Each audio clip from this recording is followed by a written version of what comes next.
అందరికీ నమస్కారం. ఇప్పుడే బ్రేకింగ్ న్యూస్ బయటికి రావడం జరిగింది. మన రాష్ట్ర ఎక్స్ సీఎం జగన్మోహన్ రెడ్డి గారు కనీసం డిపాజిట్ కూడా దక్కలేదు, అలా ఓడిపోవడం జరిగింది. కూటమికి 164 సీట్స్ రావడంతో సీఎం చంద్రబాబు నాయుడు గారు 4వసారి సీఎంగా ప్రమాణ స్వీకారం చేయడం జరిగింది. కూటమికి 164 సీట్స్ రావడంతో వారి ఆడింది ఆటగా పాడింది పాటగా ఉంది అంటున్నారు. అసెంబ్లీకి వెళ్తే ప్రమాణ స్వీకారం చేసిన జగన్ గారు అక్కడ కూర్చోకుండా అలాగే బయటికి రావడం జరిగింది.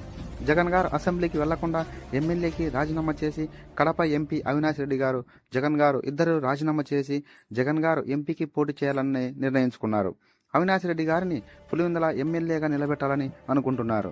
ఇది జరిగితే ఏపీ రాజకీయాలు తీవ్ర వివాదాల్లోకి మరి ఒక సంచలనంగా మారుతుంది.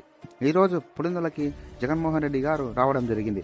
పార్టీ పెద్దలతో మాట్లాడిన అనంతరం ఈ న్యూస్ బయటకు రావడం జరుగుతుంది. అసెంబ్లీకి జగన్ గారు పోకూడదు అని గట్టిగా నిర్ణయం తీసుకున్నారు. ఈ నిర్ణయాన్ని మీరు సమర్థిస్తారా? మీ ఒపీనియన్ కామెంట్ రూపంలో